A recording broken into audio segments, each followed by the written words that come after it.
All teachers, even the ones considered good or outstanding, could benefit from a tune-up, refreshing their performance and appearance. That's the view of Richard Gerver, once a head teacher, now a consultant in motivation and creativity. It's a huge challenge. We have to re-professionalise the profession. For this series, Richard visits Cheadle High School in Staffordshire, where 3 teachers, already highly rated, are prepared for their presentation and performance styles to be scrutinised. Richard will give his honest assessment of the way they teach, while other specialists will be called upon to help complete the tune-up. This programme focuses on the tune-up of Lisa Green. Will she agree with all the advice? You end every sentence with, so did you get that? You understand that? Is that okay with everybody? I don't like the idea of that, but obviously it's just one of those things. And will she accept a new look? We've got sort of 2 or 3 wishy-washy colours going on in there at the moment. It's quite disturbing, actually, how bright the colours are. Yeah.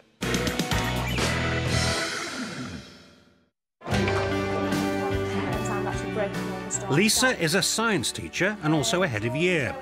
She arrived at Cheadle High School 7 years ago, soon after qualifying.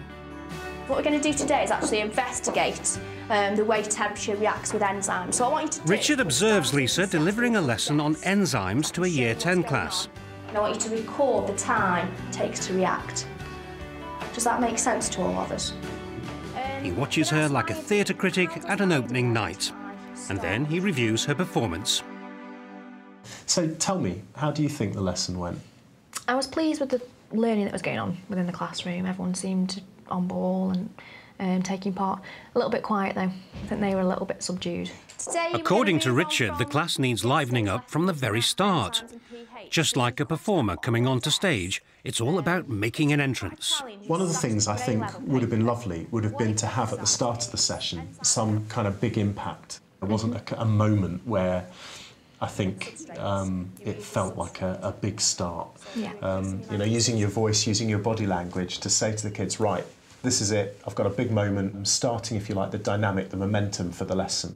It would have been lovely to see you own the room and sort of say, this is the beginning, if you like, of the performance, for want of a better word. This is where it's going to get exciting. It was a bit difficult today because the lesson was leading on from a previous lesson, so it's just like following through. Yeah. But yeah, it does like just start and that's it, get away with it, yeah. Richard picks up on a couple of repetitive traits. Lisa's tendency to take refuge behind her desk and her habit of using the same sort of phrases. Does that make sense to all of us? One of the things that I think would be really interesting would be to vary your place of delivery. When you're talking to the kids en masse, you retreat behind your desk. Addressing the class as a whole from different places around the room can be really effective. Stops. And that's why we get that shape that we do. OK? Are we all happy with that? Right. You'll notice as we've watched through the tape how many times, and it is quite embarrassing when you start to pick up a tick, and yours is that thing about, did you get that? So do you understand? Everyone okay with that? Are we all happy with that? Are we all happy with that? Yeah. Does that make sense to all of us? Does that make sense to us? And actually one of those things is for you to relax and feel more confident about allowing the silence. That Pinteresque idea that actually the pause says as much as the words. Richard recognises Lisa is not only good at her job, she's also passionate about it. And he wants to see more of that passion coming through.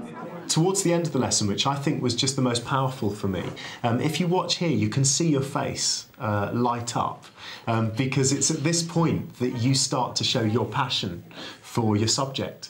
I think it'd be nice for you to kind of show that passion Throughout the lesson. Throughout the lesson with the kids, yeah. So how does Lisa react to the critique? Does she accept she lacks start of lesson impact? Definitely with that lesson, yeah. I think it depends on the lesson, but yeah, I think that is a good idea to have a big impact, bring them all in at the start and get them interested. And did you realise you had these sort of habits, like repeating the same thing? No, I don't like the idea of that, but obviously it's just one of those things. But I think I'll definitely notice it now in lessons. But generally about improving your performance, I mean, getting out that passion that you mentioned, it's easier said than done, isn't it? Yeah, definitely. And I think, especially when you've been teaching for a few years and you're setting your ways, it's something that you've got to really think about in the lesson when everything else is going on to bring that in, but I'm definitely going to try it. So will Lisa succeed in facing up to her tune-up challenge? She's being asked to make an instant impact, improve her movement and show more consistent passion. All that, and she's also got to shake off the habit of repeating the same old phrases. Now Lisa is going to find out whether changing her appearance can make a difference to her performance in class.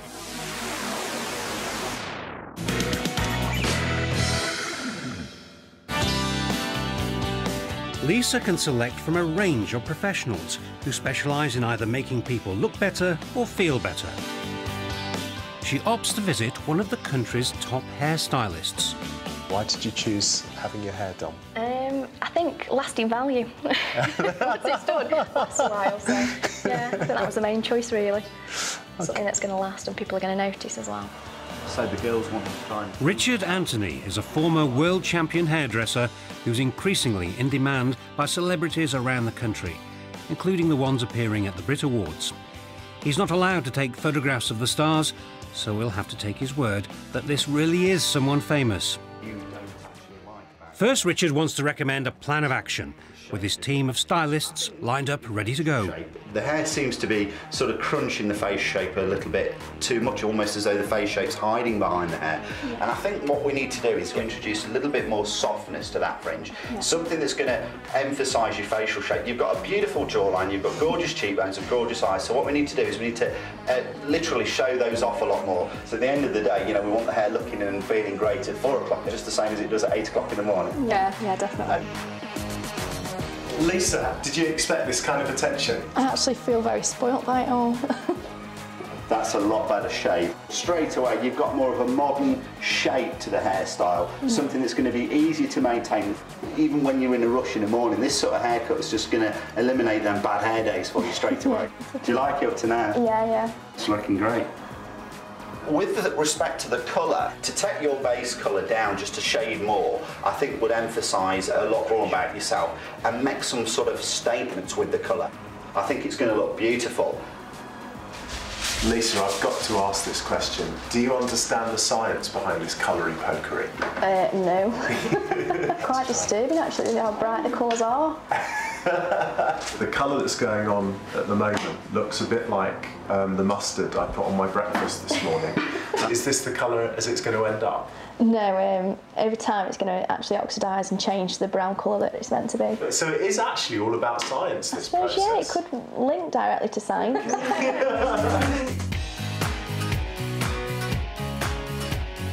The final touches and the last brush strokes, and Richard Anthony declares Lisa well and truly transformed. That's absolutely fantastic, Lisa. We've actually really hit the nail on the head with this because we've softened that fringe. It's going to be a much easier cut for you to maintain and look after yourself. And it looks warmer, the whole effect looks warmer. And I think that's made a huge difference. Are you happy with everything? I'm really happy. You look fantastic. I think you're going to become the new style icon. Definitely. Thank you very much.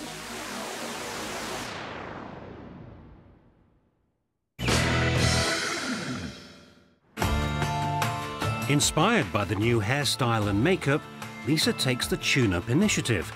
She remodels her whole image. She finds an outfit to complement her appearance, and to complete the transformation, she gets rid of her glasses. There's a striking contrast with the old Lisa look. Now she's got to present the new Lisa teacher. But first, she has to prepare the kiwi fruit. So if the lesson isn't exciting, at least it could be nutritious. Do you ever get nervous before a lesson? I never get nervous anymore, I think, because I've been doing it for a while and I enjoy it so much. I'm nervous today, Yeah, I think, because obviously a lot of people watching me. But I enjoy it more than anything else. Do you still get that buzz of anticipation? So I think during the lesson I do a lot, when kids get stuff and they get excited about it in the subject. So I think that makes a difference. This time, Lisa will be judged by the most important critics of all, her pupils. You grab 4 pipe cleaners, a pair of scissors, and then take a seat.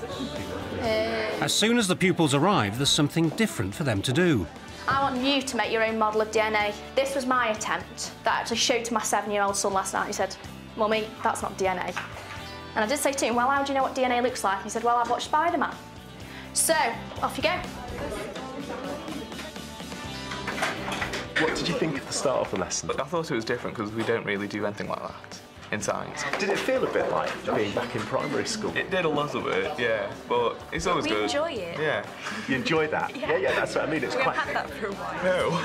Joe's is like the Christmas edition of DNA. It was fun. It was a bit different because usually it's just like writing and questions. So I suppose it adds more a bit fun and it makes it a bit different and a bit more memorable. Hey, if we can stop twisting. At the first opportunity, Lisa is out from behind the desk. She has been walking around more, I think. Yeah, with a bit more kind of. Yeah. Yeah, she's having as much fun as you guys. Yeah. It's looking good. The lesson continues apace as it moves on to bashing the kiwi fruit that Lisa prepared earlier. You're not going to be impressed with that. Can you put your mushed up kiwi into a beaker and fill the beaker up to the 100ml level with our solutions to try and release that DNA? Have you noticed a difference in the way your teacher looks this morning? Yeah. Yeah, do you like it? Do you like the new look? I like the hair. You like the hair? She's got really nice hair today. Do you like it? Yeah. She does look good Yeah. though, doesn't she? Yeah. The red and But you can't win them all. She looked different to you to the last time you saw her. No, not sure. She's not wearing glasses, but that's about it. But I'm really, really impressed with what you've done today. Thank you very much. Here's my model of DNA, and I'd like to give it to you Thank you. as my Thank present you. to you. Very, I'd very impressive. Like to feel that you can really take something meaningful away from the experience. I thought that start was terrific, and what I loved about it was it had that high impact and the energy and excitement that created. It seemed to sustain that level right the way through the session, and also you seemed to feed off that. Yeah, I think they enjoyed it as well. They felt it was something different, so it sort of brought them into the lesson. And can we hold our models up, please? So, no, can you just turn around with yours and let us have a look, so the rest of us can actually see them? There were one or two moments when you spoke from a different element of the room, and I felt the children's dynamic was different. You know, they had to spin to look for you, and it actually, I think, really helped their focus. How comfortable did it feel for you? It felt all right, actually. It was just, I had to think about it consciously because I'm so used to just going behind the desk. The kids know when I'm there, that's it, they've got to look and listen. So it was a conscious thing, but it was fine.